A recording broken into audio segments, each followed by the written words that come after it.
السلام علیکم ورحمۃ اللہ وبرکاتہ۔ ناظرین، میں نے آج سے تقریباً 3 دن پہلے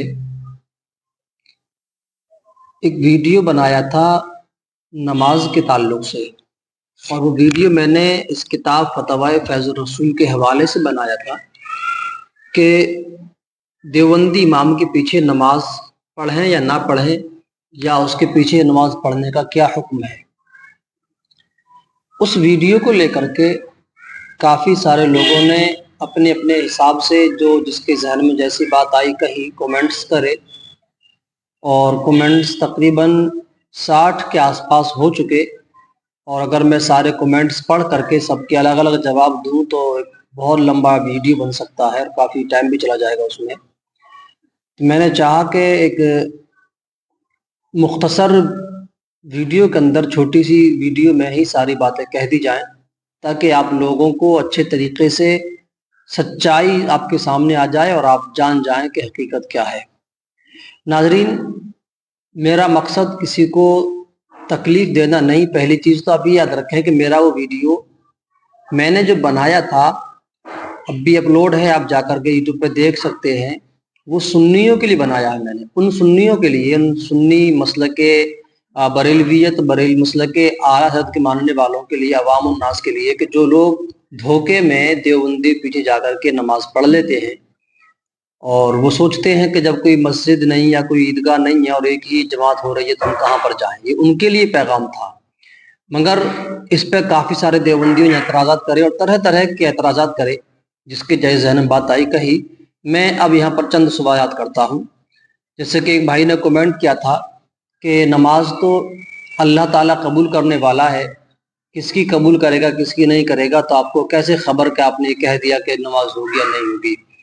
تو میں اس بندے سے اور اس سوچ رکھنے والے تمام لوگوں سے کہوں گا کہ بھائی، یہ بالکل حقیقت ہے کہ نماز اللہ ہی قبول کرتا ہے، مگر اللہ تعالیٰ نے ہمیں نماز پڑھنے کے لیے جو ڈسپلن عطا فرمایا، جو طریقہ عطا فرمایا ہے، جو شرائط اس کے جو بتائے ہیں، وہ بھی کوئی چیز ہے۔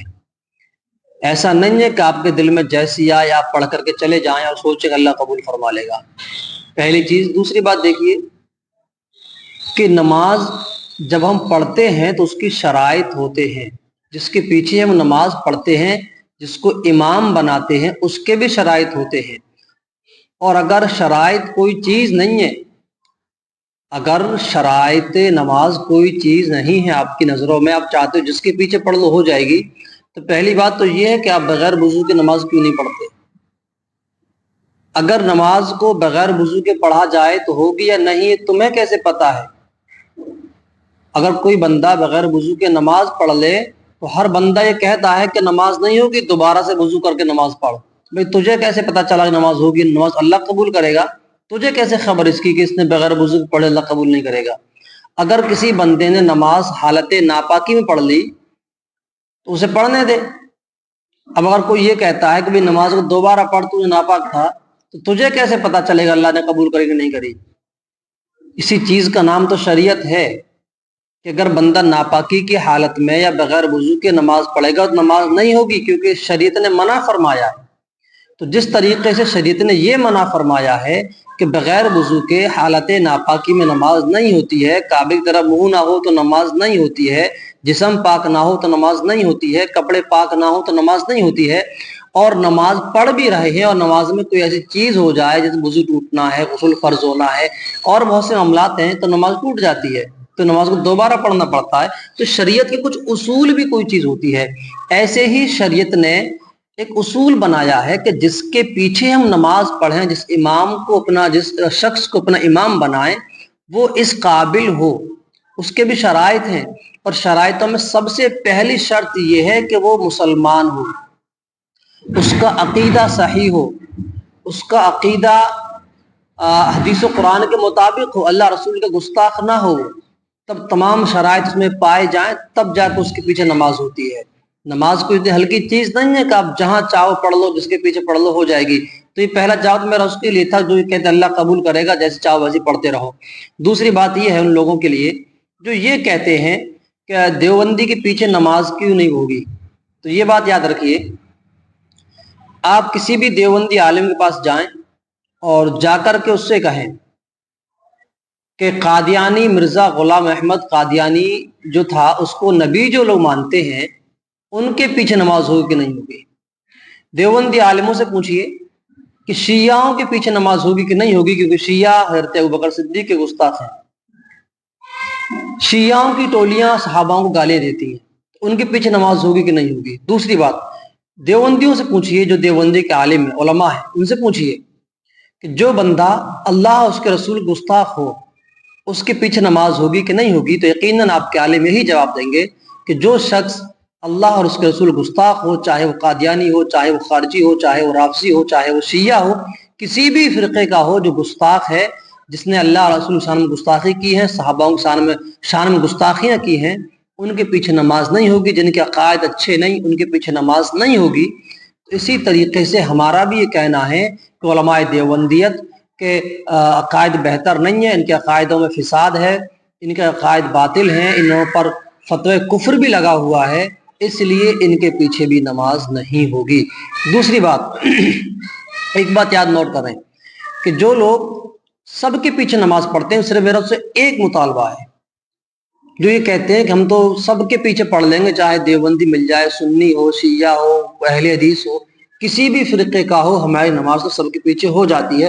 میں ان سے کہوں گا بھائی، آپ کی نظروں میں قرآن، حدیث اور فقہی کتابیں، علماء کی کتابیں جو لکھی گئی ہیں، صحابہ نے جو ہم تک دین پہنچایا، کہ اس سے کوئی اہمیت نہ رہی؟ آج ایک حدیث مجھے کوئی دکھا دے ایسی، ایک کتاب کسی بھی فرقے کی دکھا دے، ایک محدث کی کوئی ایسی حدیث دکھا دے لکھی ہوئی، یا کسی ایک فقیہ کی کوئی فقہی ایسا مسئلہ لکھا دکھا دے، کہ مسائل کتاب دکھا دے کہ جس کتاب میں یہ لکھا گیا ہو کہ نماز جس کے پیچھے پڑھ لو ہو جائے گی، ہر کسی کے پیچھے نماز ہو جائے گی. کس عالم نے کہا؟ ایک عالم کا قول مجھے دکھا دیجیے آپ، ایک عالم کا قول بیان کر دیجیے آپ کہ نماز جس کے پیچھے پڑھ لو ہو جائے گی. ایسا ایک بھی عالم کا قول نہیں ہے، کسی عالم کا ایسا بیان نہیں ہے.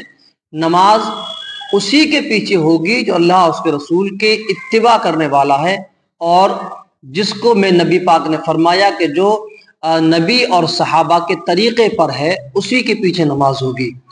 تو یہ میری دو باتیں ہو گئیں، کیونکہ کومنٹس بہت سارے تھے. ایک آخری بات میری اب یہ ہے، کیونکہ کچھ جاہل قسم کے لوگوں نے جو کمنٹس کیا اور اس میں کہا تھا کہ یہ تو مشرک ہے، کسی نے کہا کہ قبر پجاری ہے، کسی نے کہا کہ بدعتی ہے. اب میرا ایک مطالبہ ہے، ہمیں آپ سے دلیل لینے کی ضرورت نہیں ہے. ہم آپ سے یہ بھی نہیں کہہ رہے کہ آپ ہمیں قبر پجاری نہ کہیں، جو دل کرے وہ کہیں، قبر پجاری کہیں، مشرک کہیں، کچھ بھی کہیں، آپ مرضی آپ کی ہے. مگر ایک بات یاد رکھیے، آپ تو دیوبندی ہیں اور آپ کے نزدیک بریلوی مشرک ہیں، آپ کے نزدیک بریلوی بدعتی ہیں، آپ کے نزدیک بریلوی قبر پجاری ہیں. تو جناب، اگر آپ کے اندر تھوڑی سی بھی غیرت ہو اور اگر واقعی آپ کے اندر شرم و حیا ہو، تو ایک عقیدہ مسلک بریلویت کا، علماء اہل سنت بریلوی سنی علماء کا ایک عقیدہ مجھے بتا دیں کہ جو شرکیہ ہو، ایک عقیدہ بتا دیں بس خالی. یا آپ نے جو الزام لگایا قبر پجاری کا، اگر آپ نے اپنی ماں کا دودھ پیا ہے اور اگر واقعی آپ اپنے ایک باپ کی حلالی اولادوں میں سے ہیں، اگر ایک باپ کی حلالی اولاد ہیں، تو ثابت کر دیں کہ ہم قبر پجاری ہیں. یہ آپ کا الزام ہے. اور نبی پاک نے فرمایا اگر کسی نے کسی کو مشرک کہا، کافر کہا، اور وہ کافر نہیں ہے تو وہ خود کافر ہو جائے گا، اس کو کفر پلٹ کے اس پر جائے گا. تو آپ نے ہمیں مشرک کہا ہے کومنٹس کے اندر، تو آپ خود یہ بتائیں کہ ہمارے پاس وہ کون سی ہمارا ایسا عمل ہے، ایسا ہمارا کون سا عقیدہ ہے کہ جس کی وجہ سے ہم مشرک ہیں. دوسری بات، اگر ہم واقعی آپ کے نزدیک مشرک ہیں تو آپ کے علماء کی ذمہ داری بنتی ہے کہ اپنے علماء سے کہو کہ اپنی مساجدوں میں جمعے کے دن اعلان کریں، اپنے جلسوں میں اعلان کریں، اپنے تحریری اعلان کریں کہ بریلوی مسلک کے لوگ مشرک ہیں، بدعتی ہیں، قبر پجاری ہیں. کیوں؟ اور یہ بھی اعلان کریں کہ ان سے دور رہیں، کیونکہ قبر پجاری کے پیچھے نماز نہیں ہوتی، مشرک کے پیچھے نماز نہیں ہوتی، بدعتی کے پیچھے نماز نہیں ہوتی. جب ان چیزوں کے پیچھے نماز نہیں ہوتی، پھر آپ کی جماعتیں آتی ہیں بریلوی مسجدوں میں نمازیں بھی پڑھتی ہیں. آپ ایک طرف تو کہتے ہو کہ بریلوی مشرک، پھر آ کے ان کے پیچھے نماز پڑھتے ہو، ایک طرف کہتے ہو بریلوی قبر پجاری ہیں، پھر ان کے پیچھے نماز پڑھتے ہو. تم عجیب لوگ ہو، تمہارا تماشا عجیب تم بنا رکھا ہے. ایک طرف تو کہہ رہے ہو کہ مشرک ہیں، پھر تمہارے امام بن جاتے ہیں ہم. ایک طرف کہتے ہو کہ ہم قبر پجاری ہیں، پھر تمہارے امام ہمیں اپنا امام بنا لیتے ہو. ارے اعلان کرو، ہمت تم میں ہے کہ قبر پجاری پیچھے نماز نہیں ہوتی. اور حقیقت ہے یہ کہ جو قبر کا پجاری ہو اس کے پیچھے نماز تو بہت دور کی بات ہے، مسلمان ہی نہیں ہے. تو جب ہم قبر پجاری ہیں، مشرک ہیں، تو ہمارے پیچھے نماز تمہاری ہو کیسے رہی ہے؟ شرم و حیا کچھ کرو. قوم کو لڑانے کی بات ہم نے نہیں کی ہے، لڑانے کی بات تو آپ لوگ کرتے ہو. جب شریعت کا مسئلہ ہم نے بیان کیا تو آپ کو چاہیے تھا مطالبہ کرتے کہ ایسی کون سی وجہ ہے کہ جس کی وجہ سے علماء دیوبندیت یا دیوبندی اماموں کے پیچھے نماز نہیں ہوتی. مطالبہ کرتے، اس کا جواب دے دیا جاتا، مگر دنیا بھر کی بکواس کرنے کی ضرورت کیا تھی؟ اس لیے میرے 3 سوال ہیں آپ سے.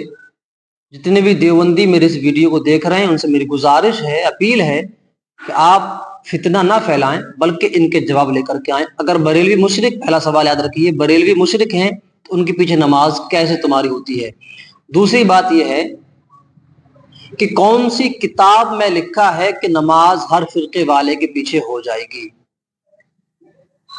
اور تیسرا بات میری یہ ہے کہ ہمیں نماز تو اللہ ہی قبول کرنے والا، ہمیں کیسے پتہ چلے گا ہمیں نماز ہے کہ نہیں ہے؟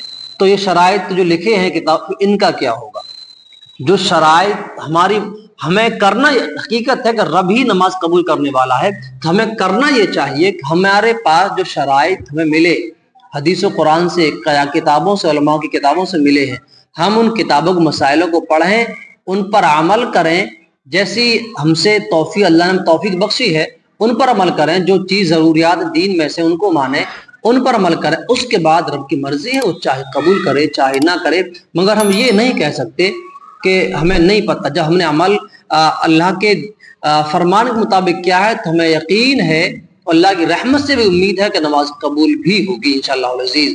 اس لیے کہ جن چیزوں سے نماز نہیں ہوتی ہے اس کا بھی ذکر حدیث و قرآن میں ہے، اور جن سے نماز ہو جاتی ہے ان کا بھی ذکر کتابوں کے اندر موجود ہے. تو جب ذکر موجود ہے، بیان موجود ہے، مسائل موجود ہیں، تو ہمیں اپنی عقل چلانے کی ضرورت نہیں ہے. خدا را انصاف کیجئے، اگر ہم غلط ہیں تو ہم سے دور ہٹیے، اور اگر ہم صحیح ہیں تو ہم سے مل کر کے بات کریے گا. السلام علیکم ورحمۃ اللہ وبرکاتہ.